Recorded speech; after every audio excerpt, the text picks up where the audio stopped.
బయటికి గుంజుకొచ్చి వాళ్ళని బెదిరించి అదిరించి వాళ్ళకు కాంగ్రెస్ పార్టీ కండువాలు కప్పుతున్నారు.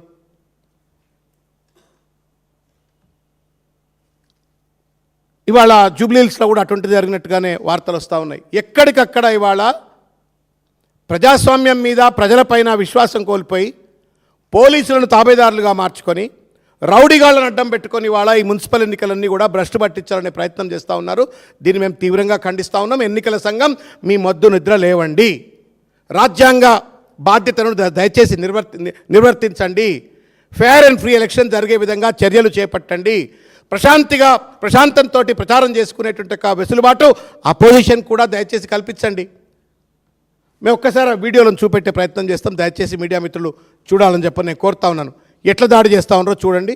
2 ఉదంతాలు మీ దృష్టికి తీసుకొచ్చే ప్రయత్నం చేస్తాను.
బయటకు వస్తుంది మిత్ర అవుతుందంట.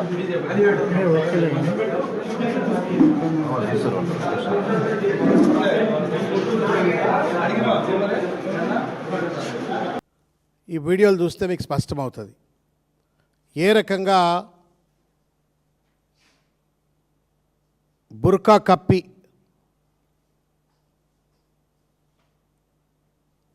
బీఆర్ఎస్ ఇనానిమస్ అభ్యర్థిగా ఎంపికైనటువంటి వాళ్లను బెదిరించి అదిరించి ఏ రకంగా పార్టీలో కండువలు కప్పుతూ ఉన్నారో ఇవాళ కాంగ్రెస్ పార్టీ పెద్దలు ప్రసాద్ గారు వికారాబాద్లో ఏ రకంగా చేస్తూ ఉన్నారో కంచె చేను వేసినట్టుగా స్పష్టంగా ఇది కనబడుతుంది. ఇది ఈ రకంగా ఉంటే రాష్ట్ర ముఖ్యమంత్రి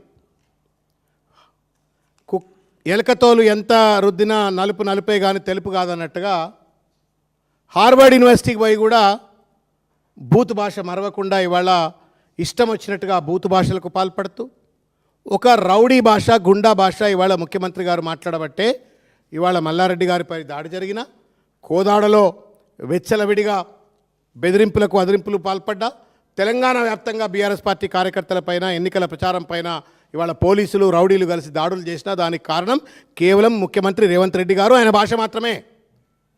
నిన్న మీరు మిర్యాలగూడలో చూసిండ్రు. మిర్యాలగూడలో మాట్లాడుతూ భాస్కర్ రావు గారిని వీపు చింతపండు చేస్తాం అంటాడు. వీపు చింతపండు చేస్తాం, తొక్కుతాం, చీరుతాం. ఈ చీరుతాం తొక్కుతాం ఈ భాష అంతా రౌడీ భాష. ఇది నాట్ ఎ సివిలైజ్డ్ లాంగ్వేజ్.